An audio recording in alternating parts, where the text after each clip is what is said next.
دیکھیں جس طرح آسٹریلیا کے ہاتھوں کرکٹ کے میدان میں پاکستان کو وائٹ واش ہو گیا ہے، اسی طرح کھیل کے میدان میں جس طرح حکومت نے پاکستان کو وائٹ واش کرا دیا ہے، اس طرح معیشت کے میدان میں بھی حکومت مکمل ناکام اور وائٹ واش ہو گئی ہے۔ آج لیٹر پیٹرول 100 روپے میں ہے، لیٹر ڈیزل 117 روپے میں ہے، ڈالر 144 روپے پر پہنچ گیا ہے، اور جب اس مہنگائی کی وجہ سے پیٹرول ڈیزل گیس قیمتوں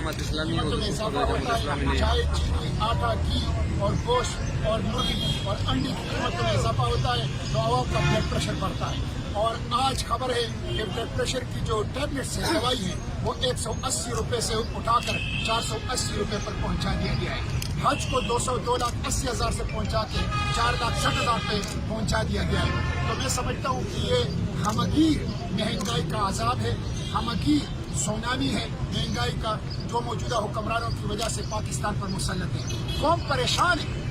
کہ سعودی عرب سے قرض، ملیشیا سے قرض، چین سے قرض، بحرین سے قرض، امارات سے قرض اور قطر سے قرض اور IMF سے قرض، اور اس کے باوجود قیمتوں میں کمی نہیں ہو رہی۔ ایک طرف تو یہ صورتحال ہے، دوسری طرف PTI کی پنجاب حکومت 5 منٹ میں تنخواہوں کے اضافے کا بل پاس کرتی ہے، جس کے تحت وزیر اعلیٰ پنجاب کی تنخواہ میں 500% یعنی 6 گنا اضافہ ہوتا ہے، اور وزیر اعلیٰ کو وزیرت اعلیٰ کی کرسی سے اترنے کے بعد ایک گھر مفت ملے گا، 2500 CC جیپ ملے گی، 1300 CC کار ملے گا، اس کے ساتھ 5 باڈی گارڈ ملیں گے سرکاری خرچ پر، 2 جونیئر کلرک ملیں گے، 1 پرائیویٹ سیکرٹری ملے گا۔ یہ ہے چینج، یہ ہے تبدیلی، یہ ہے وہ انصاف جو عمران کی قیادت میں PTI پاکستانی عوام کو دینا چاہتی تھی۔ افسوس کی بات تو یہ ہے کہ حکمران قوم کے زخموں پر نمک پاشی کر رہے ہیں، اور حکومت کے وزیر کہہ رہے ہیں کہ ہم عوام کی چیخیں نکالیں گے، اور واقعی عوام کی چیخیں نکالی ہیں، اور حکومت کے وزیر کہہ رہے ہیں کہ رمضان سے پہلے عوام تیار ہو جائے، ایک اور سونامی اور سیلاب مہنگائی کا آنے والا ہے۔ یہ IMF مارکہ معیشت، یہ ورلڈ بینک مارکہ معیشت، یہ امریکی مارکہ معیشت، یہ ثابت ہو چکا ہے کہ اس کے نتیجے میں سرمایہ داروں اور جاگیرداروں کا تحفظ ہو رہا ہے، اور عوام کی تیل نکالا جا رہا ہے، عوام کے خون پسینے کا جو رقومات ہے اس کے اوپر عیش و عشرت کیا جا رہا ہے۔ ہمارا لاہم یہ ہے کہ ہم حکمرانوں کے خلاف آج نکلے ہیں، اور اس کے بعد ہم BRT کے حوالے سے نکلیں گے۔ BRT ایک سفید ہاتھی ہے، BRT 80 ارب تک پہنچ گیا۔ BRT کی وجہ سے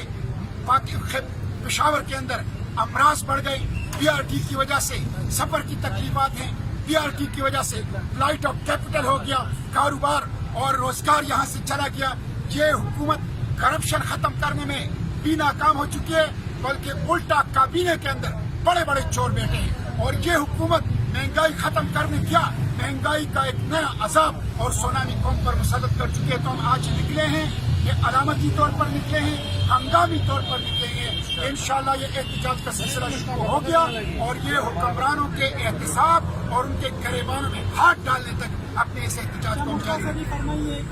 یہ سونامی اپنے کا ہی سونامی یا تباہی ہوتی سی بات ہے کہ جماعت اسلامی جماعتیں ہیں اس طرح ماضی میں اکٹھے ہو کر نکلیں گے عوام کے لیے، وہ دے گی۔ ہم تمام سیاسی جماعتوں جو پبلک ایشوز ہیں ان پر آپ آن بورڈ بھی لیں گے، اور خصوصاً جو BRT کا ایشو ہے، جو مہنگائی کا ایشو ہے،